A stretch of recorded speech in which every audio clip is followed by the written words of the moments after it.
Nina Kolomiyets. The first part of my questions is to President Volodymyr Zelensky. Mr. President, the U.S. State Department has confirmed suspension of certain categories of weapon supplies to Ukraine. What details have been clarified? Which types of weaponry are currently on hold? What are the reasons behind this pause? And how do you assess the outlook for continuing U.S. military assistance to Ukraine? And the second part of my question is to European leaders and our partners. In light of this pause in U.S. arms deliveries, is Europe prepared to partially or fully fill the gap? Which countries are ready to respond in what quantities, and over what time frame can this support be mobilized? Thank you. Thank you very much for your question. So, first of all, of course, we count on continuation of American support, but there are some items which Europe, it's a pity, but which Europe doesn't have for today, especially when we speak about PAC-3. I mean that missiles for Patriot systems. This is crucial, yes, and also when we speak about systems. But we count also on our Ukrainian production. We need more financing, more funds for this. We spoke about it today also, and we have, God bless, we have really good relations, and we count on EU, on Denmark, and on our relationships, and we have really some very important programs which mentioned Madam President already, and I think it were very helpful. What about our bilateral relations with the United States and this support? So I hope that maybe tomorrow or in close days, these days, I will speak about it with the President Trump. If I can add some few words, I think what is necessary to say to all good partners is that the war in Ukraine has never only been about Ukraine, it's about Europe. And therefore, if we are to protect Ukraine and Europe and the transatlantic alliance, we have to ensure that Ukraine gets the help that you need. So, of course, all of us hope that US will continue their support for Ukraine and, because of Ukraine, for Europe. But if there are any gaps, then I personally believe that we should be willing to fill in. And I was almost saying I'm happy, but that's not the right word to use because there's a war going on in Europe. But I'm quite proud of the cooperation we have when it comes to supporting production directly in Ukraine. It's working because of you and your companies. But I would like to put this message on the table also to the rest of the European leaders that you have more capacity than we have financing. So you will be able to produce more also on very critical capabilities in Ukraine if we are able to find more financing. So I think that could be the next step for Europe. Can I compliment? Yes, of course. I think it's very important to spread the message to our member states that now financial possibilities are there to support directly Ukraine. On one hand, there is a national escape clause. So this gives national fiscal flexibility to invest in defense capabilities, which can go also to Ukraine. Then there is the safe joint procurement. And here, very important, they can directly invest in the Ukrainian defense industry. And as you said, they have still, defense industry has still capacities. Important is this pays into the NATO target. So it's a triple win for the member states if they do these investments for their own security, for Ukraine's security, and for their NATO target. Please. Just to add that since the beginning of this year, the member states have already supported on military capabilities with 24 billion euros. Now they can do more. But stress that this is not only about Ukraine and about Europe. This is, in fact, about international law. Because Russia aggression on Ukraine is violating the international law. sovereignty, territorial integrity, international recognized borders, and this is a threat for the global security. And it's the reason because the support Ukraine needs to engage all of the countries who are supporting international law. Mette, please. Yes, news agency Ritzau. Yeah, Mr. Zelensky, we see specific countries blocking the Ukrainian way into the European Union. How crucial is it for Ukraine to get any progress on becoming a member state of the European Union during the next 6 months where Denmark holds the presidency? And Mette Frederiksen, how do you plan as presidency to get around these specific countries blocking for Ukrainian acceptance? Thank you so much. From our side, we do our best during the war, really. And I want to thank all our people, the government, parliamentarians, and society which support all these laws, reforms, what we needed very much to open clusters.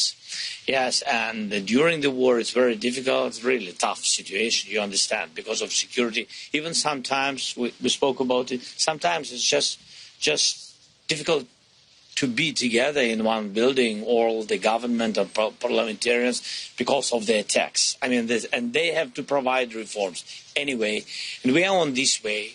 We stood on this way, and we want to go further forward to be a member of EU. That's why we need support. And I think nobody can stop Ukraine in this way, any one country. And of course, it depends on unity in EU, such decisions. So from our side, we will do everything. And we need support from all other leaders in EU. You know, such countries which are... This is a sensitive question, I think, but in any way, at the end of the day, in any way, we will manage it. Mr. Zelensky, can I just ask you... Oh, sorry, no. Anders, please. Can I ask Please. Anders, please. Prime Minister, please. One question? I was just going to put an answer to Ritzau. First of all, for us it's very clear that Ukraine belongs to not only the European family when it comes to the European Union, but also the transatlantic alliance when it comes to NATO. But for now, enlargement of the European Union is crucial. Volodymyr has already spoken about how important it is for Ukraine. And I would like to add for the rest of Europe as well, because it will bring stability to the European continent, having Ukraine as a member. The concrete steps, I can't share that with you yet. Of course, we are thinking about what is the best way forward. It's my feeling that the vast majority of the member states are in favor of a Ukrainian membership of the European Union, because Europeans know that a secure Ukraine means a more secure Europe. But the concrete steps, it's a bit too early to say anything about them. Sorry. And we'll do Land Vanguardia, please. Hi, it's Anna Buch from La Vanguardia. To President Costa, after in the European Council, the 27 member states agreed to boost defense spending. They agreed also in NATO, but my question is, will they still be able to do it at the same time on filling the gap if the pause from the US delivery is permanent? And to President Zelensky, what do you expect of the call between President Trump and President Putin? Thank you. What we decided in the European Council is to add efficiency and to ensure that the member states could spend better by standardization, by interoperability, by demand aggregation, by joint procurements, by common projects. And this is a great contribution to help all member states to deliver on this. The Commission have presented a package with the escape clause, more the safe, to create more fiscal room. And, very, very important, each euro spent by the member states supporting Ukraine could be account to the 3.5% or the 5% to on NATO. Then we are not creating a difficulty, but is €1 could be used at the same time to Ukraine, to European defence and your own defence. Thank you. We will answer. About that dialogue between phone call between Trump and Putin. I don't know. I'm not sure that they have a lot of common ideas, common topics to talk, because they are very different people. But if we speak about Ukraine, we supported from the very beginning the idea of President Trump, unconditional ceasefire. I said it not once that we are ready for any kind of format of meeting. And I think that in Russia only Putin real decision makers. That's why we need meeting on the level of leaders if we really want peace. And answer, please. Leyen and Costa, for their point of view, the veto of one member state on Ukraine's accession can be still overcome, and how? And is there a plan B on it? You want to start? Yeah. Well, so first of all, it is very important to acknowledge that Ukraine is doing complicated, hard and complex reforms while fighting a war for their survival. This is impressive to see how fast they're moving forward. And I want to be very clear. We have agreed in our accession process that the accession process is merits-based. It's not a political process where you can take shortcuts or leapfrog forward. It's a merits-based process. The Commission has affirmed that Ukraine deserves all the merits to move on to open the first cluster. So therefore, this is now intense talks going on, that we stick to our own principles, that is a merits-based process. First of all member states, by unanimity, decided to open these negotiations on 2022 and approve this process. Then the negotiation is an ongoing process. Is a negotiation who takes time, and we cannot waste time. Then we don't need to stop. Nobody needs to be blocked. We can continue working. Until now, in this such difficult situation, the truth is Ukraine is delivering, making the reforms, and the assessment from the European Commission is very clear. Ukraine is doing very well, and we should continue the negotiations. Then I invite the Commission, I invite Ukraine to continue your work. You cannot waste time, because we need to conclude this, and when it comes the moment to take a decision, we have already done what we need to do to obtain the approval. And as you know, one member state believes that the session could be only when we achieve a just and lasting peace in Ukraine. And of course, all of us are fighting and supporting Ukraine to achieve a just and lasting peace as soon as possible.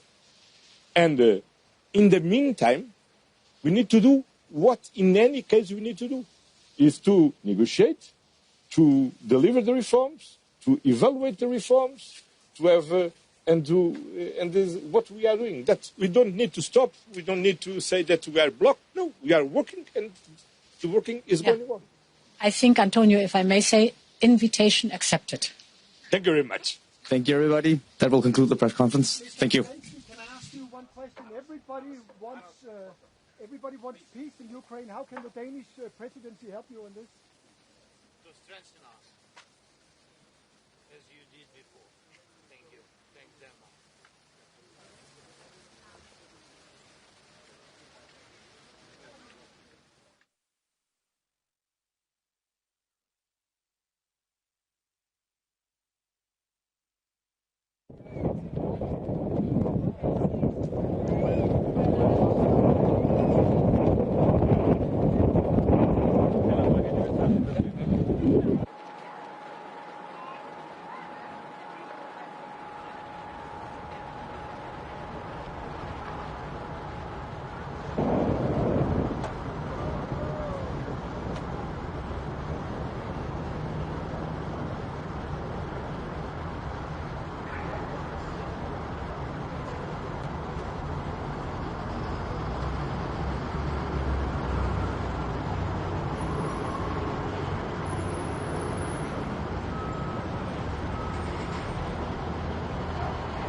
også køre ind på andre steder, men jeg ved det jo ikke.